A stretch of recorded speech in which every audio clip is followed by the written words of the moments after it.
Well, hello, my friends. Welcome back to Word Made Digital. This is Word Made Digital Season 2 launching today. 15 new episodes coming your way, and every week between now and the end of June. So many of you have been messaging me saying, when are you coming back? And I have missed you too. So here we are starting today with 15 new episodes. And we're starting the season strong with Lisa Bevere. If you don't know Lisa, she is an authentic leader and a passionate communicator of the Bible. She speaks all over the world. She's also a New York Times best-selling author. Her books are things like Without Rival, Fight Like a Girl, Lioness Arising, and Girls with Swords. These books are in the hands of millions of people worldwide, so maybe you've even read one of her books. So I caught up with Lisa behind the scenes of a conference that we were both part of this winter, and so we, as things go at conferences, we planned our time together, but we just ended up having a short amount of time between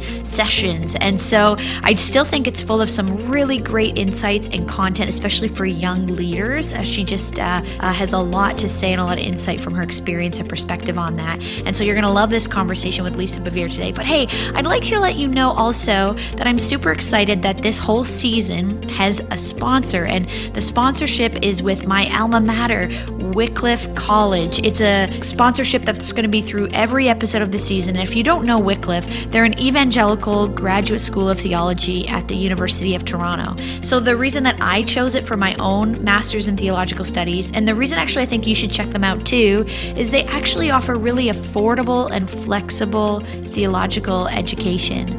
See, I decided to pursue my own theology studies because when I came into full-time church ministry, I had a background in business. My career up to then had been in marketing and communications and focused on technology and things like that. And so I began to recognize that as I was going further and further into church ministry, there was just a lot of stuff to do with the theological side of church work, the study of church and the history of the church and systematic theology and the context of the Bible as a whole, that I just needed more of that in my life. And so that's where I began to find out and search for where I could do that as a formal study. And that's where I landed at Wycliffe College. So I complemented my business degree with this time of theological study and was able to wrestle down just a bunch of big issues around my own thinking around particularly some of the more debated theological issues that I just didn't have answers for, and I kept coming up to it. So maybe that's you too. But you can read all about my time at Wycliffe and how it affected my own spiritual formation. They've got a special interview with me that they've posted on their website, and you can go check it out. It's just for you as podcast listeners. So you can go to wycliffecollege.ca/wordmadedigital, and I'll link that in the show notes below so you don't miss it. But I want you to go check that out. And if you're thinking about theological study, or you're thinking there's maybe a course in New Testament or something that you want to take, I'd love you to consider them. All right, now let's dive into our conversation with Lisa Bevere. Welcome to the Word Made Digital podcast with Joanna LaFleur. You're listening to Season 2, sponsored by Wycliffe College. Word Made Digital brings you interviews with brilliant Christian creatives and communicators to inspire, challenge, and equip you in your own work. The church carries the best news in the world, so we want to help you be the best creatives and communicators in the world. Here we go.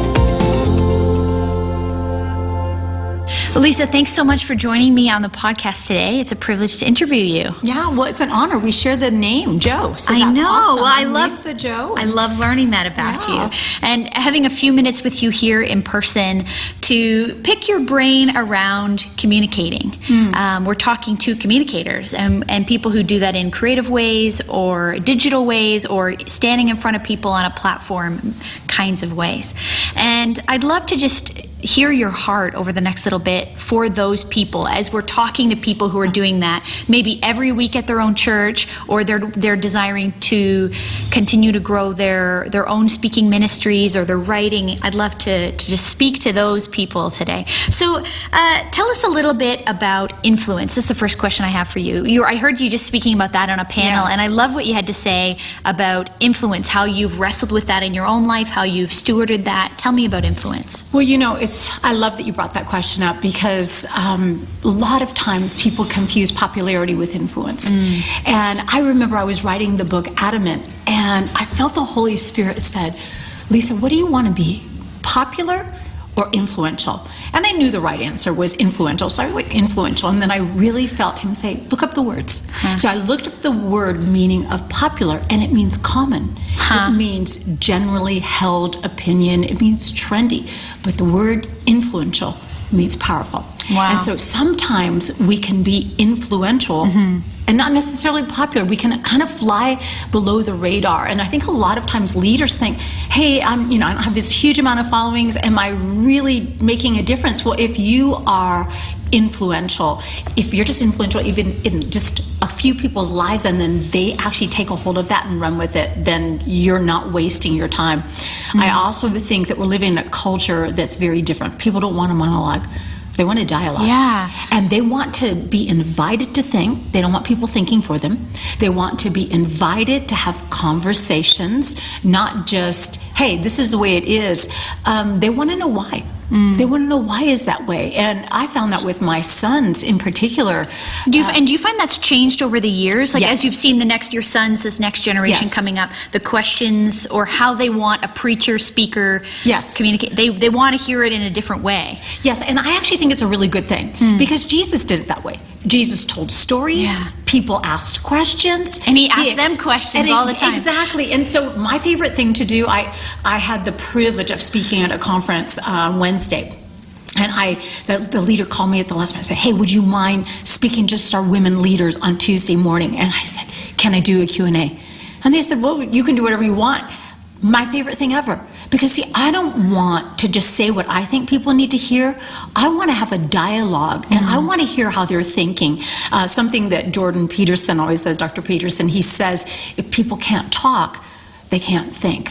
So if I am saying things out loud that made sense in my head, sometimes I need somebody else to say, Lisa, that doesn't make sense. Or that, let me challenge you on this. Or add to it and say, let me tell you why this does make sense. And so I think more and more, this next generation doesn't want people just to tell them. They want people to equip them. They want to not only have conversations, they want to have conversations with other people. Right. They want maybe taught how to think, not what to think. Exactly. That's really interesting. So as someone then, I find this wrestle sometimes in myself as a younger communicator coming up. Sometimes I do feel that tension of I've just spent 40 minutes communicating at people. Talking at people. And it's sort of an old form. It doesn't mean it's bad, but it's one of the oldest ways of dialoguing and sharing ideas, but that doesn't allow a lot of that back and forth. So how are you trying to integrate that into what you do? Do you talk to people on social media, or what do you do? I do. And I also think we try to create a commonality. So, one of the first things I do as a minister is I'm going to immediately dismantle the idea that my world is different than theirs. Now, my world I might have more children or whatever, but that I am where they're at. I don't like the celebrity idea. I don't like the idea of, people on the platform. I refuse to give way to that. And so usually right away, I tell them I'm a mom. I'm a grandmother. I am a wife. This is my world. The platform that I honor the most isn't the platform I'm standing on in that moment. It's my life. And so everybody has a life. And so if you speak to them in such a way that you're causing them to see things from a different light, then they're thinking. And so, and you probably have had the opportunity. I was, again, Wednesday, I had a beautiful young girl, I think she was all of 11, walk up to me afterwards and said, I loved what you had to say. And I said, what did you love? What did you love about what I said? And she said, you gave me permission to think different. And then the other thing is, and again, as women, this is our challenge. We need to say it like we believe it. Not like we're angry and we're pushing an agenda or try not to step on anybody's toes and say it like a question. We need to actually understand God is actually not looking for us to have a message and study something out. He wants us to be messages. And I think if all of us understand whatever format that comes in, for me it's writing. My books are very conversational because I want the person to feel like they're sitting across the table. I'm speaking down to a stadium. Yeah, yeah. Well, and even as the name of your latest book, Adamant, Yes. I even hear in how you speak, you sound adamant. You sound assured. You sound very, very passionate and sure about what you're saying. And you mentioned Jordan Peterson too. Obviously, that's a guy who is very controversial. Yeah. People love him or but hate him. controversial is good. He's disruptive. Yeah. And I think that we need people that are disruptive, even if we don't agree with everything they say. Hey, if it's on the radar, we got to say, why is this happening? My husband doesn't like me to say this, but I'm older now. Because I don't think my husband wants to be older. So I said, secrets out. Yes. So once you're a grandmother, you definitely are older. But I had this incredible privilege to. I have some young men and some young women that I just feel like I'm kind of like watching over them like a godmother. So whether they know I'm doing it or not, I'm just like cheering them on, liking their posts. Maybe you've never met them. And recently, one of them said some stuff out of obviously incredible frustration, incredible anger, incredible. They said they posted something online. Posted online. And again, I thought, so what do I do? Do I just not like this picture? Right. Or do I speak into his life? And so I direct messaged him. And I said, I want you to know how much I love your heart. I know you've never met me. And maybe you don't want my voice in your life. But he had actually really insulted the older generation, then invited them to parent. And I said, you cannot insult and invite at the same time. And, I love that. You cannot insult and invite at the same time. You can't. And I said, there's people, because he said, we're not afraid of the words Hollywood. We're not afraid of the words homosexual. We're not afraid of drinking wine. We're not afraid. And I said, you cannot say that all of us are that. Yeah. Or all of you are this. And I said, we need to be bridge builders. And I said, you're contradicting yourself. And he wrote me back. And he wrote me the most beautiful, profound letter. And he said, this is what I was looking for. Somebody that would care enough to have a conversation. He said, I know I contradict myself. I know that my ideas were incomplete. He said, but here we are. And we're talking. Wow. And he said, I decided, and this is, I think, what a lot of millennials feel, and a lot of older people. I decided that I would risk being misunderstood, but I couldn't remain silent. And I think as artists and creatives, we have to understand there is that very real risk. Yeah. We're going to be misunderstood, and instead of getting angry, we have a conversation. And I said, how can I say it better? What could have been clearer? Now, sometimes people just want you to compromise, and I'm not endorsing that, but conversations are very, very important right now. And of course, right now in a divisive world, very polarized, obviously politically and religiously, in so many other ways. It's so much easier to live in the black or the white than in the gray. You can't even say that because you're going to be in trouble. Well, I know, even saying that. You're right. There's all these words I probably should find new ones for my vocabulary. But that's hard. Yeah. But that's hard. Because you're not trying to be a racist. No. But I was speaking not about skin color, but about other people will hear it through their paradigm, you're right. and they will get angry. Yeah. Because I've said something like, we don't need to be black, we don't need to be gray, we need to either be black or white, hot or cold, and people are like, you're a racist. I'm like, oh my gosh, never in my wildest dreams did I think anybody would be thinking I was talking about skin color. Yeah. And some of that is good feedback. Like, we need to understand how we're being heard. Yeah. And some of it is, I think, an oversensitivity. Oh, for goodness sakes. Yeah. Well, so here's been my stance to protect my heart. I said, I'm going to allow my critics to refine me, but not define me. Yeah. Because if I allow their words to wound me, I'll shut down. I'll shut down. And if you're out there and you've been wounded on social media, or you wrote something and somebody, you know what?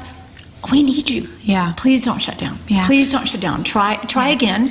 Do better. When we know to do better, we do better. If we don't know, we can't. So everybody needs everyone who's whether you're a leader, everyone has influence, but whether we're a leader in a formal setting of Christian ministry or not, we need people to refine us, to be the ones we trust to speak into our lives. Yeah. And some people want to have everyone's opinion and they're a people pleaser, Yeah. and others don't care what anyone thinks and they ignore any feedback. Yeah, So how that's do you dangerous. find, as a younger person, how would you find the right, what would be a sign of being the right people to influence you to speak into your life? What are the things you should look for? Well, I think that this generation runs a huge danger of being like Rehoboam and saying, I don't need my father's counselors. Wow. My father's waist is my little finger. I don't need any of you. And that's just stupid, because the generations that have gone before us have pioneered our way. And for us to say, get out of the way, it's our turn, is very much not the mindset of God. God doesn't deal in turns, he deals in times. Yeah. And in the last days, it's the old and the young, the men and the women, the vision and the dreams. And so we want to honor what has been. It doesn't mean we're going to do it the same way. So I think that we need to have people in our world that are for us, and they actually are going to come around. Like it was so helpful for me when that young man said, hey, I was going to risk being misunderstood, but I couldn't be silent. So then I saw his passion, and I saw his heart, and then I realized, I'm glad I responded instead of just unfollowing or not liking or whatever it is. So you need to have people that are actually willing to go to you and saying, I care enough about what you carry in your life to help you do it well. And that means we have to invite those people. Yeah. You know, I've got people that have promised to shoot out my kneecaps if I do certain things. You know, I've just said, you know, if I don't want to be an idiot. If you see me being an idiot, please don't just let me go my own way and be an idiot. Will you please tell me? We have board members, we have friends, we have family. We talk to our boys all the time, John and I do, because we want to do it well, and we want to do it as legacy. So I think you have to be intentional, and then you've got to have thick skin and a tender heart. Talk to me about legacy. I love that word stands out to me. What are you trying to build now for the future? So John and I have had the privilege of being influencers in our own right, but we had the realization that in many ways we were building an empire rather than a kingdom. So I had heard somebody at Jesus Culture make this comparison of we need to take things from empire to a kingdom, and I thought, oh, is that what I'm doing? So what you have to do, and it, again, it's kind of the whole model of discipleship. You know, watch me do it. Jesus' disciples watched him do it.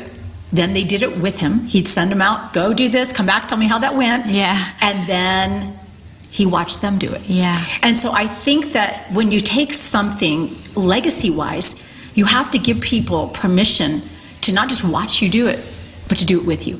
You don't just hand something off. You actually cheer them on and do it with them. And so we're actually in the process right now. Messenger International launched a whole nother division called Sons and Daughters. And so it's sonsanddaughters.tv. Why? Because my sons, I want them to go further and farther. Yeah. I want them to take what I've learned the hard way and then learn their own lessons and add those things to them. And so everything that I do isn't about me. It's about the next generation, and it's about the next generation, because the Bible says a good man or a good woman leaves an inheritance for their children's children. Yeah. So it's not just my children. Yeah. So thinking generationally takes intent. You Yeah. have to slow down, and you have to have conversations, and you have to equip them. And a lot of people say, well, this next generation is just so entitled. Well, that's because the way you parented them. Who made me this way? Yeah. Mom? Yeah. Oh, I love that. I mean, I love you have such a strong sense of your own identity. Have you always been that way when No. you were a girl? I think when I was little, yes. And I lost my eye when I was 5. And when I lost my eye, I became that. You know, I felt like all I was a one-eyed girl. And I grew up being made fun of, cyclops, one-eyed, monster, you know, those kind of things. But you know what? Can I be honest with you, Joe? Those were gifts. I know that doesn't sound like gifts, but hardship is not the things we should hide our children from. That's are the things that actually strengthen them. And resiliency. Resiliency. And as you're talking about millennials, one of the criticisms of millennials is we lack resiliency. Well, and that's because they were babied, you know, and I'm thankful that John and I didn't baby our kids. We kind of did it right by accident. You know, there's a lot of people that do it right on purpose. John and I tend to like do right things by accident. So my boys were not babied. But when I became a Christian, then I started to hear, well, you're not enough because you're a woman. But I've never had Jesus talk to me that way. And I just couldn't reconcile that he would put a passion in my heart to love him, honor him, and bring him glory all the days of my life, and then say, now sit down and shut up. I just couldn't do that. And I just would hear things, and I would say, that just doesn't sit with my spirit right. And so I remember God talking to me very specifically.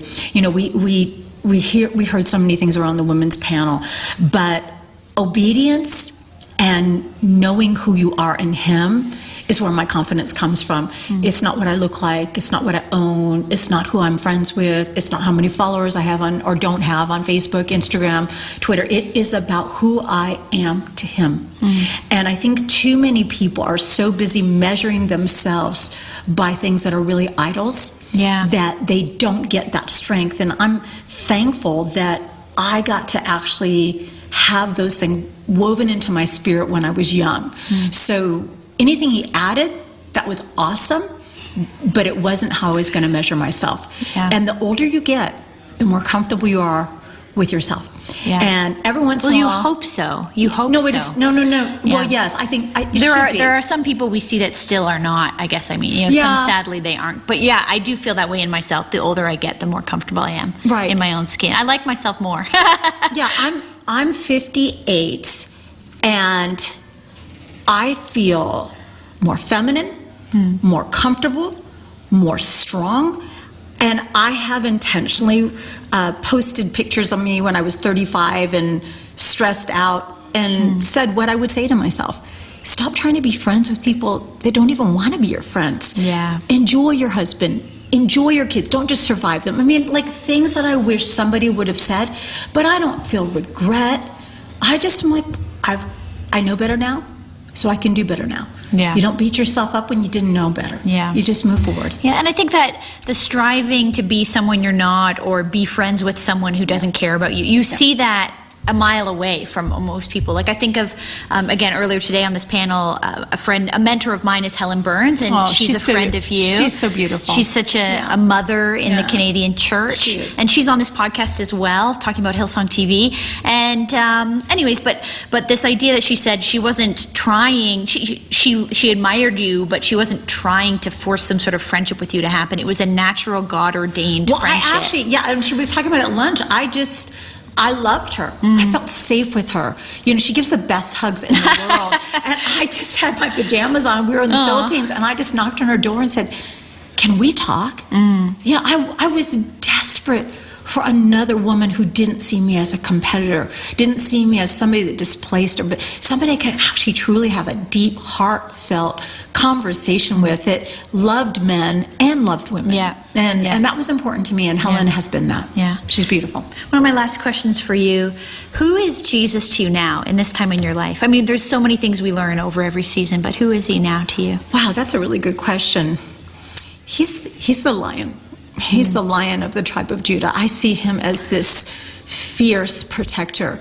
I see him as this regal bearing and golden imagery of justice and truth and fierceness. And I feel like he invites me into that world as well, you know, as close as Aslan could possibly be, but put him on steroids. That would be who Jesus is to me. I love that. You know, one of my introductions to you was your book, Lioness Arising. And coincidentally, not because of the book, at the same time as the book, though, I have a lion tattoo on my arm, and it's a significant image for me as well. He's fierce and a magnificent and terrifying and all of those other things. I love that image of a lion. As a practical last thing, you're building a life off of, out of deep wells. No one can build that for you. You have to meet with Jesus, know him for yourself, and that allows you to lead and speak and be a mom and be a ministry person and all the other roles that grandmother, as you said. What are some things that you do? Maybe it's in your devotional life, or what's a practice that you do of connecting with the Lord that someone else might find helpful to themselves? I'm very easily distracted. Me too. So journaling and worship. Okay. I have to arrest the atmosphere. And worship music and journaling are the two key things. My husband can sit down and read his Bible for 2 hours. I fall asleep. I mean, that really sounds really disrespectful, but I have to actually have pen and paper so that I'm going into the Word of God with intent. And I've learned that keeps you focused. It keeps me focused. Yeah. And so I've learned it's okay. It's okay to learn different. It's okay to study different. And I tend to deep dive. So if I'm going to go into something, I'm going to pursue that topic in every scripture reference I can find. Love it. And I love the book of Isaiah. I'm always going to go back there because it's just so poetic and so prophetic. It's one of my favorite reads.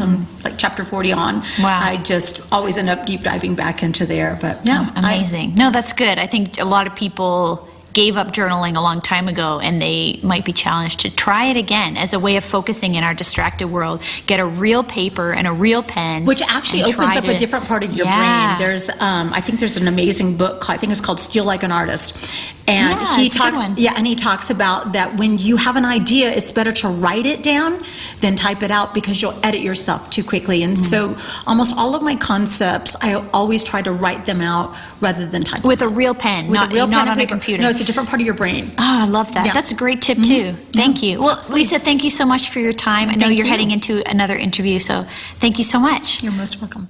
Well, I hope you enjoyed that conversation with communicator extraordinaire Lisa Bevere. And next up on episode 2, we're going to be talking to the founders of Colors and Shapes. That's Gordy and Anthony. Colors and Shapes is a creative company that takes and makes live events and production come to life. They've created event experiences for people like Bethel Music and TED Talks, Ford, World Vision, Oakley, Alpha, and many, many more. So we're going to dive into their creative process on the next episode for production and visual experiences, designs that really inspire. So circle back for episode 2 with Gordy and Anthony of Colors and Shapes next episode. Hey, also thanks again to our sponsor, Wycliffe College. You can read all about how Wycliffe helped me in my own spiritual formation on their site. They've published this special interview with me, and it's there just for you as listeners of this podcast. So go to wycliffecollege.ca/wordmadedigital, and the links to this and to everything else we talked about today is in the show notes. See you next episode. Thanks for listening to the Word Made Digital podcast with Joanna LaFleur. If you like this content, hit subscribe and share this episode with your friends. Head over to joannalafleur.com for more free tools, interviews, and media for creatives and communicators. We'd love to help you be the best you can be at communicating the best news in the world.